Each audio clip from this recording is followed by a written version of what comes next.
What's going on, everyone? Welcome back to the channel. I'm Nick and this is Nick's Astrophotography. Today we're going to be unboxing my new telescope mount. It's the EQ6R Pro from Skywatcher. So let's get to it. Alright, so here's the box that came in. They left me a little note.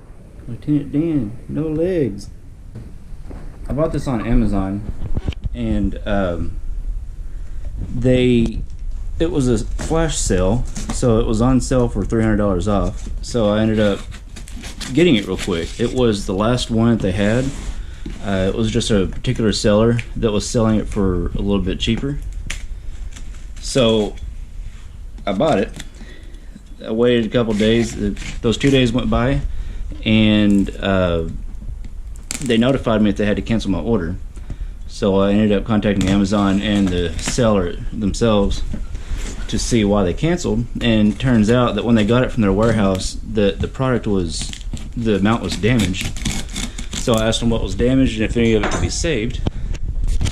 Of course, they said that it was the tripod itself that was damaged, and the mount was actually fine. So they ended up, I talked them into selling me just the mount, and I could find the tripod on eBay for a little bit cheaper actually. So I did that. They sold me this for, I think the retail price for this is $1,600, $1,595 on Amazon with free shipping. So it was on sale for $300, but they ended up selling me the head unit, or just the top part of the mount, for $950 free shipping. So I saved a lot there. I went on eBay and found the tripod with weights, which is what this portion was missing, for $170, and they ended up accepting my offer for $150. I think it was $43 shipping. So all in all, the whole thing was $1,161 total, if I remember correctly. I know that math doesn't add up. I'm rounding numbers here and there. But so I saved a decent amount of money. So you can buy the astrophotography equipment for a decent price if you just search around. You don't have to buy everything new. Here is the mount. We got the instruction manual. EQ6R. This is the 6R Pro. So you can see there. I think there's only a Pro model for the 6R. I may be mistaken though. So we got the mount, or the instruction manual. We have the SynScan, however you say that. It's the handheld unit. A little more about that in a little bit. I'm hoping that there's a cord in here for that. That would be awesome if there was. We have a cigarette, or an AC adapter, 12 volt AC for the car, if you wanted to plug it in there. What else we got? A couple tools to put it together. We have a couple more cords. Don't need that. What we got over here? We got bolts, it looks like. Those over here. We got a clamp and a strap of some sort. And then for the mount itself, oh, this thing weighs quite a bit. Alright, so here's the mount. They said it weighs 48 pounds, and it weighs every bit of 48 pounds, if not more. That thing's heavy. Power switch, we got an auto guide port. There you go. Auto guide port, hand control, DC 12 volt power. I don't know what snap is. I'll have to read the manual for that. A USB port for if you wanted to, I guess, I don't know. I have to look at the manual for that. So we have all that. That is not the correct adjustment, but we'll get that set up once we get it put together. So let's go ahead and get the tripod. Alright, so here's the mount, or the tripod rather. Fragile. Must be Italian. Alright, so let's go ahead and open this up. This is the mount that I got on eBay. They do sell them more than one, so if you do need just a mount, I'll put the link in the description for where I got this on eBay, because they do sell multiple of them. So it's a box inside a box with a bunch of tape. They really did not want this to come loose. Alright, so I went ahead and opened it up a little bit more because there was a lot of tape. Alright, so let's go ahead and pull it out and see what we got. Alright, so we got a weight. Actually a pretty good size weight. That's one. I assume this other side is another one. It is. Alright. And then we got the eyepiece holder. Come on. That one's really stuck in there. There we go. Eyepiece holder. Different size eyepieces and all kinds of good stuff. Put that over here. Sorry if that was loud. Got a bunch of packaging. I really did not want this thing to come out during shipment. Alright, so there it is. It's obviously down at its lowest setting. The legs extend out another however long that is. Matter of fact, let me go ahead and set that up. Alright, so you got a screw there and a washer. You do this the same way with this mount as you do with the Celestron mount that I have. So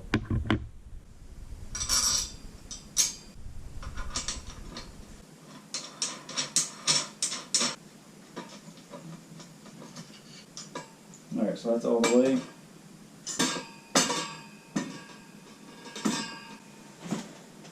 I figured it out. So you set the head unit on top, use this to screw into the bottom. Screw it in tight so it doesn't move. Obviously you'll get it centered up with however you want it on the tripod.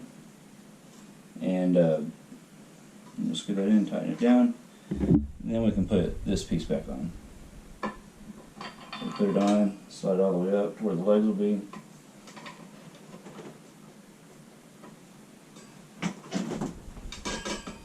About right in there.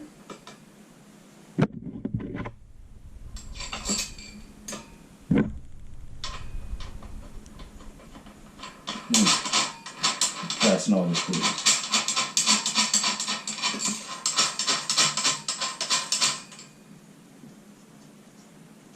Make sure that's nice and snug.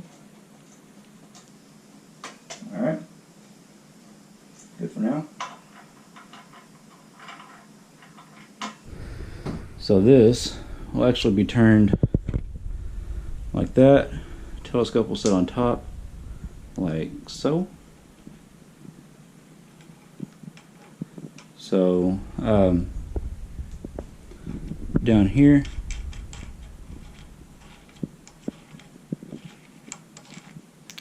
we should have our extension tube.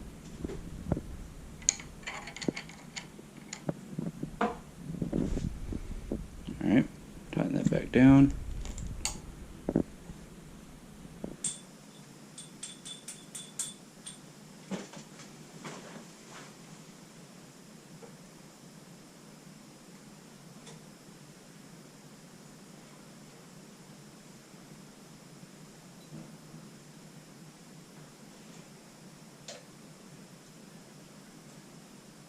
Alright, cool. So that's basically how the weight goes on. You have two of them. You can slide it all the way up to the top if it's a small scope. You can slide it all the way down at the bottom and put the other one on if it's a large scope, which is what I'll have to do. Because I'll be using my 8-inch Celestron. We have these here, so when that's down you can spin it however you want. If it's up, there's no spinny. So I believe this one over here does the same thing. You can do it, you find balance. Once you find balance, you'll tighten it down right here and it won't move anymore, except for obviously with a lot stronger force. So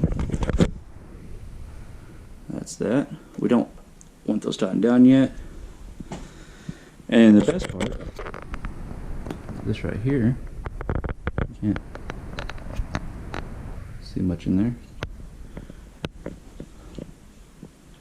Haha, there we go. I don't know if you can see in there or not. There you go. Got a bunch of cords and wiring and stuff. And go over to the other end.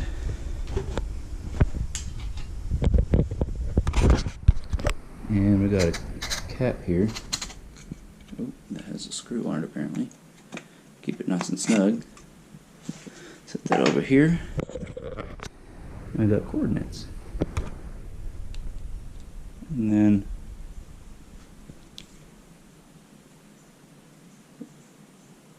if you look in, I don't know if y'all can see that or not. Let's see if I can get it to show up. Oh, almost.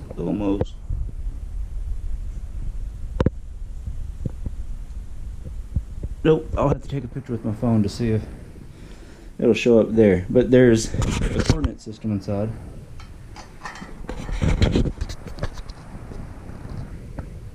With it smells just like my French one. Anyway, there's a coordinate system inside that you can set. Right here, you can rotate this around.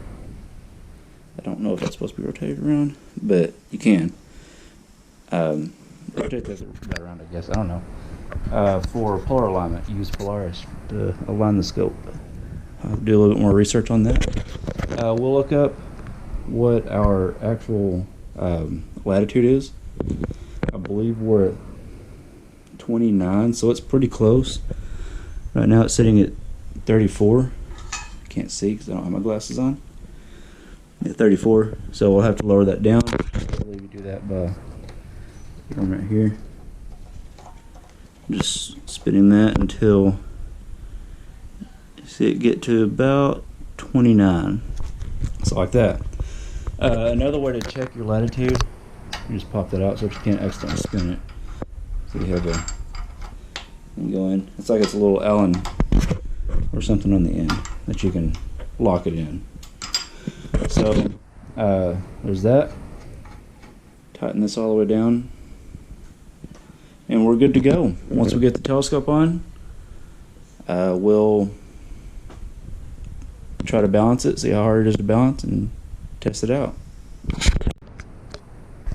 Alright, so I've got my Celestron 8SE on with the dovetail mount down here. I did go ahead and lower the legs down because it was a little tall. So that is at its lowest setting, which is perfect for visual. It's right here. Right here. I am 5'11", so a little height comparison there. But it looks good. You have, like I said before, you have the clutches here. So before you get ready to do anything, well, you have that clutch and you have this clutch here.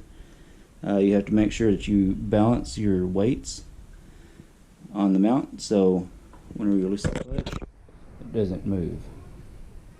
So basically you have your, I'd say that's pretty balanced. If it wasn't balanced, it would obviously lean to one side or the other, whichever side was excessive weight. So that's fine. I'm going ahead and lock that back in. This one here, let's go. For some reason that clutch is not wanting to work, so it is balanced though, so I don't know why it's not wanting to. There it goes. Haha. Okay, so it's obviously not fully balanced because it did move, but we can work on that. To balance this portion here, you just turn these knobs and slide your scope forward or back, whichever direction it needs to be. You do want to always try to balance it with the camera attached, because your camera is always going to weigh more than your eyepiece, and then it will throw off the balance if you weigh it without. So you move those knobs to balance this direction, and then you move these weights up and down to balance the other direction. So whenever we do have another clear night, I will take it out and try it out. In the meantime, I'm gonna try to use it, learn how to polar line it real quick. I do need to get a power adapter. I could probably go do this in my car because it comes with a car power adapter instead of a plug. So I'll probably end up, and it has one of these funky things, so you can't just use a regular computer cord like I did with my other mount. So I'll probably end up buying a power adapter for that as well. So we'll get to that. It shouldn't take long to get here either. And that's about it. So I hope you guys enjoyed. I look forward to using this mount. And like I said, I'll post the description of the tripod, the link for the tripod in the description of where I got it on eBay. And like I said, if y'all need another one or need one that's damaged, that's not damaged because y'all airport might have hit it or something when you're traveling, you can go on there and get it from this guy. I hope you enjoyed the unboxing. I can't wait to get it outside and actually use it. We have about 2 weeks of rain coming up, so it'll be a minute before I actually get to. But anyway, hope you enjoyed. If you did, please remember to like and subscribe to this video and the channel, and I'll see you on the next one. 90% of the time, I have no idea what the f I'm talking about.